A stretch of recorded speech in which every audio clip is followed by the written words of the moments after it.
Okay, so now we are discussing the American Revolution. So this is part of Unit 5 Revolutions. So this is looking at how the colonies are going to respond to tyranny. Let me fix my screen, make this bigger. All right, so during everything that's happening over in England, we have the Scientific Revolution, we have the Enlightenment era. Also during this time period, the French Revolution is happening, the English Civil War. And so now at the very end that we spoke about in the last section, after the English Civil War, Charles III is king of Great Britain. And we're going to see a rebellion within the colonies, which leads to the formation of the United States. So at this point in time, life in the colonies, you had what were known as commonalities. They had similar language, they had similar governing style, and they also carried with them the same ideas from the Enlightenment era that was created over in Europe. So people are starting to speak the same, they're starting to learn to govern the same, what is considered effective. They like the idea of representation because they know the populations are too big. So they're going to have to represent people. I'm sorry, not represent. They're going to have to nominate people and put them into office to make decisions on behalf of the large population. One thing that's very important is this idea of natural rights or God-given rights. So right to life, liberty, and property. That's going to be such a big deal for these new colonists, and it's going to also found the new America or the new United States. Okay, so we have what is known as Britain's gold mine, which were the colonies. Remember, all of these colonies, that's how they made their money. So one of the main things is you have mercantilism. Mainly, the colonies had two purposes. They were supposed to provide raw materials and buy British goods. So this was kind of like a big monopoly going on here in a way because Great Britain owned everything and the colonists could only purchase from Great Britain. And they were also being taxed, out the wazoo for everything they had. So they could not trade with other countries. They were only allowed to trade with Great Britain. And of course, that means that Great Britain set the prices. So they were kind of like milking them for everything that they had. So this is going to start to lead to some issues. Okay. They have the Navigation Acts. Those were supposed to keep the colonies dependent upon England, which basically meant that they were not allowed to trade with other countries. However, the Americans find a way. Smuggling was common, so the Navigation Acts were not as punitive as they seemed. Navigation Acts were going to be kind of like a punishment for that. So the colonial government, you had the king, and for each colony within the 13 colonies, you had a governor, which was appointed by the king typically. You also had an assembly, which is like kind of the Commonwealth, or what it later leads to is kind of like your House of Representatives. So the assembly is elected. You also have bureaucrats who are appointed and judges who are appointed also by the king or the governor. So the only group in this system of government in the colonies that is elected by the people is the assembly. Everything else, every other person is either nominated and selected by the king or the governor, which is also appointed by the king. So it's very kind of a system of it's not fair, okay? Not fair to the colonists at all. So the governors and assemblies are actually in conflict with one another. It's similar to the parliament and the monarchy. So in the last section, we talked about this conflict between the parliament and the monarchy. The king was trying to overstep his power. The parliament wanted to have more power on behalf of the people. And so the same thing is going to happen within the U.S. colonies, the 13 colonies. Also during this time, you have the French and Indian War. This is a war between France and the Canadians that are at war with Britain and the Americans. There are Indians on both sides, Indians, okay, that's what they were nicknamed at that point. So the results, typically good for Great Britain. So as a result, Great Britain controls most of North America. The bad results is that the war is expensive. The larger the border, the more to protect. Consider like the Roman Empire. The Roman Empire actually started to fall because it got way too big. Remember we said that Great Britain was the ultimate world ruler at this point because of how much they controlled. And obviously, when you get too big, you have to keep supporting it. And if you cannot, you will fall. So, because war is expensive, they had to try to pay back, obviously, the soldiers that fought in the war. They have to now pay to have their soldiers stationed at different parts of the border to maintain for invasion or against invasion. And because of that, you have to make money. Now, keep in mind at this point, Parliament was not wanting to give money to this king, the kings that we discussed. So you had Charles I, you also had James I. Okay, remember Charles I was executed. So because of this, they're going to try to start to tax the colonists. Okay, so British solution, no more colonial expansion. They decide we can't keep that up. There's no way. We don't have enough money for that. Also, Parliament is not giving them any money. So one of the ways they want to enforce the Navigation Acts, which is this idea that you can only trade with Great Britain. So again, they're just making money from themselves and to themselves, is they actually start to enforce new policy on the colonists. The first thing they want to do as a form of punishment is they are going to start the quartering of troops, which means that these colonists who are just living over there trying to make money and, and have a family and survive, that means that now Great Britain is going to force these colonists to actually house soldiers in their homes. Don't know how many, don't know for how long, but that means that they have to let them live there with their families. That could be a really big problem. Imagine you've got young kids and you've got, maybe 5 to 6 grown men living in your house with you. That's kind of a problem. Another thing that they pass is known as the Stamp Act. So that means that they're now taxing any kind of printed material. So whether that is a brochure, whether that's pamphlets, whether that's newspapers, bills, think about all the things that you have stamps on today. Everything. Okay. Now, this is not good. The colonists actually respond pretty badly. Okay. So there is a reply to the Stamp Act. They called these acts uncivil. This is where we get the idea of no taxation without representation. And they're discussing this as far as like Parliament goes, because all of these things had to go through Parliament. And so the argument is you don't even have a colonist represents Parliament, yet you're going to tax us. It doesn't make any sense.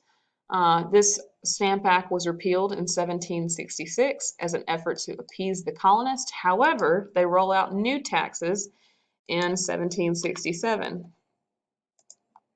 This leads to unrest by the people in the colonies, and it's going to start to lead to the Boston Massacre, which happens in 1770. This is a famous kind of drawing, picture, what have you, of the Boston Massacre. It was snowballs and eggs versus muskets. Okay, so it wasn't really anything that crazy. It was just some snowballs and eggs that were kind of thrown at these British soldiers, but then they turn and they fire back and actually kill a bunch of people using muskets just for this little event. So Parliament repeals taxes except for tea. So that means they're going to require taxes on everything, on tea, but not anything else. Now, what you need to know about tea. British East India Company. So that means this was a British company. The United States colonists were not allowed to purchase tea from anybody else except this tea company. So not only were they forced to purchase from them, they also had to pay taxes on top of that. The British East India Company. What happens at this point is you have colonists who dress as Native Americans who jump onto the ship and they actually throw all the tea in the harbor. This is known as the Boston Tea Party. So as a result, you have what are known as the Intolerable Acts. They close down the Boston Harbor. This is the British government who decides to do this, to close down the Boston Harbor. We get into E Pluribus Unum, and this is where the U.S. is actually going to start to form their own government as a response to everything that's happening between Great Britain.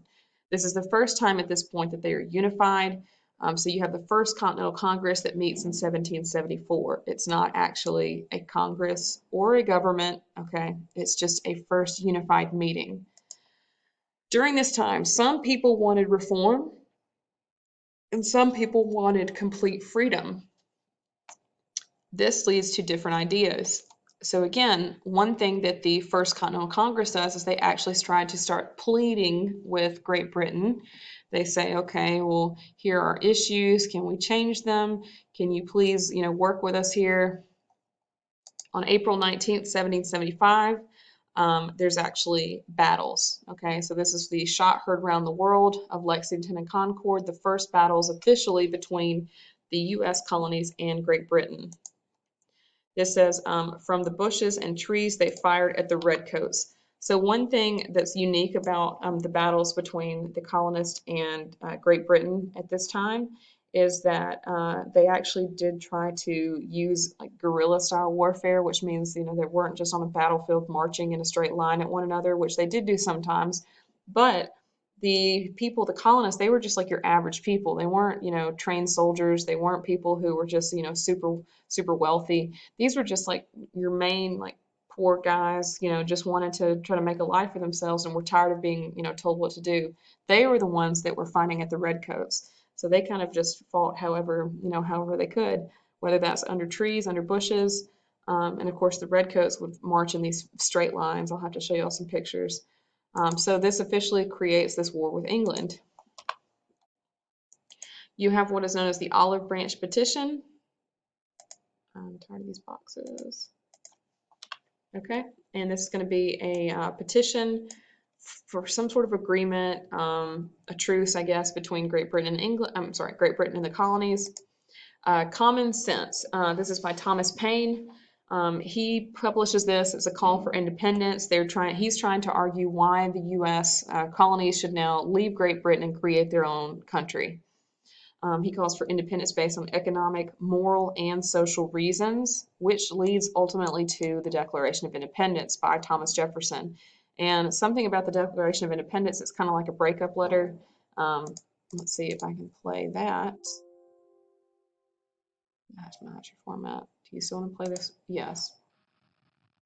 We hold these truths to be self-evident, that all men are created equal, that they are endowed by their Creator with certain unalienable rights, that among these are life, liberty, and the pursuit of happiness, that to secure these rights, governments are instituted among men, deriving their just powers from the consent of the governed, that whenever any form of government becomes destructive of those ends, it is the right of the people to alter or to abolish it. Okay, so what you need to know about that is the main basis for this revolution. They said that if the government ever becomes too tyrannical, if it's not acting on behalf of the people, according to John Locke and ultimately Thomas Jefferson, who uses his words, they argue that the people have the right to abolish that system of government. So, again, according to John Locke's philosophy, which you looked at in one of our activities on the Enlightenment DBQ, John Locke believes that there is a contract between the people and the government. It's known as a social contract theory. So once that contract has been broken, once that government that you are living under no longer protects the most valuable parts, your natural rights, your right to life, liberty, and property, then according to John Locke, the contract has been broken and it must be redressed. And that means either through rebellion or some sort of compromise, a willingness to compromise. Now, one part that you need to know for Thomas Jefferson, the Declaration of Independence, he actually lays out the issues that he has with Great Britain, and he does talk about how we did try to compromise with you here. We tried to ask for changes in this way, and he lays out everything that the colonies had done prior in an attempt to work with Great Britain. And then he says, you haven't done any of this. You haven't made an effort to change anything. So at this point, we declare ourselves fully independent from Great Britain. So that is where we get July 4th, Independence Day. And this is when Congress, the Second Continental Congress at this point, adopts the Declaration of Independence. Oops. On July 4, 1776, George III writes in his diary, "Nothing of importance happened today." He's pretty bitter. All right, let's see if I can play that. Just want to play it. There we go. We must all hang together now, or we will surely hang separately. Okay, so that was something that Benjamin Franklin says. We must all work together now, or we will hang separately. And so we had the Revolutionary War. Also, one of the things that they use, or the United States actually gets German mercenaries who help fight on their side during this war. Thomas Jefferson is going to be elected as the first official president of the United States under this new government. And he is also a general during the war. So I think I've gotten a little too ahead of myself. He was a general during the Revolutionary War. October 1777 at Saratoga, we have the French who joined the war completely on the side of the colonists. Spain joined in 1779. The Netherlands joined in 1780. The Battle of Yorktown, October 1781. Washington, the American general, defeats Cornwallis, the British general. So this was a huge defeat at the Battle of Yorktown. And the ultimate result is that the Americans win. After this, they draft the Declaration of Independence, obviously Independence Day. So this slideshow is just a tad out of order. I apologize. So they draft this new system of government, and the first technical system that we have are known as the Articles of Confederation. It is weakly formed. There was no central authority. They could not even tax. And this is going to be a problem after the creation or after this big war, because people are going to need to be paid back. So these soldiers, after they fought in the Revolutionary War, they were not being paid. And because of this, these, like I said, these were just your average people. So they were farmers and they had jobs. And because they were not being paid, they did not have any money to pay for their properties. So the banks were actually foreclosing on their homes. As a result, they have Shays Rebellion, and this calls for, or it reveals, this weakness of a central government.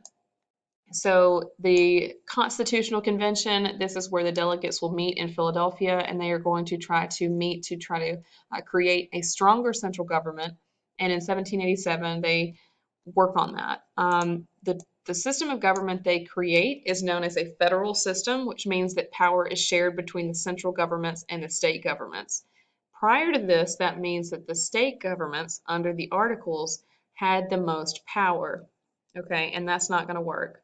So they have a federal system of government. The federal system itself, the federal government has the most power, but the states also share a reasonable amount of power.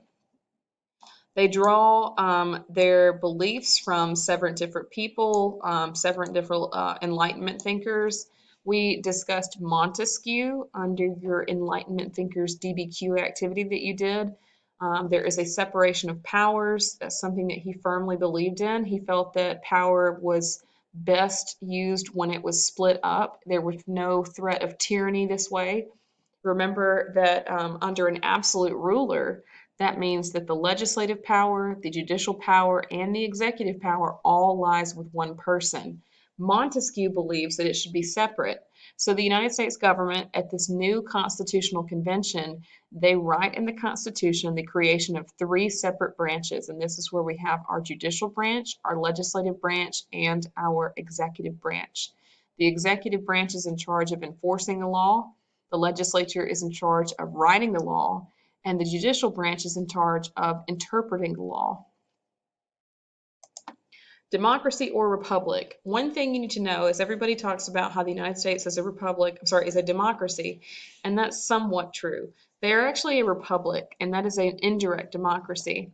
And if you think about it, you say the Pledge of Allegiance, a pledge allegiance to the flag of the United States of America and to the republic for which it stands. The republic is a union, okay? It's a union between the states. It also means that you elect representatives who make decisions on your behalf. Because our population is so large, you can't have every single person having an active role in the government and how it works because A, some people wouldn't care. B, Some people are probably not qualified, maybe not. Do you really want everybody who, makes decisions? But as you elect representatives, they now act on your behalf, they vote on your behalf, and they try to pass laws that are most beneficial to their constituents or the people that they represent. So the United States has a republic, which is a representative or indirect form of a democracy. We also, one of the things that was very important to this group of people, we had the split, the Federalists and the Anti-Federalists. The Anti-Federalists were just like your average run-of-the-mill guys. They were not college educated. They were kind of just, your average Joes. They were also big supporters of states' rights. One of the things that they pushed for, they absolutely had to have, was a Bill of Rights. And these are what are known as the first 10 amendments to the Constitution. Alexander Hamilton, he's somebody that we kind of know. He was actually a Federalist, and he did not agree with the Bill of Rights. He thought that the government would not be powerful enough to actually overstep on their boundaries, which I disagree. Okay, so there's going to be an activity. We're not doing a political cartoon, okay, but there is an activity that we will be doing where we're going to look at the Bill of Rights, and you're going to have to answer questions about it. So this join or die becomes kind of like the center of this entire new government, the push to unite the colonies together, unite these new states together, because they say that we're stronger as one and we will fall if we are not together. So join and become unified against these countries, because think about it, they were pretty vulnerable at this time.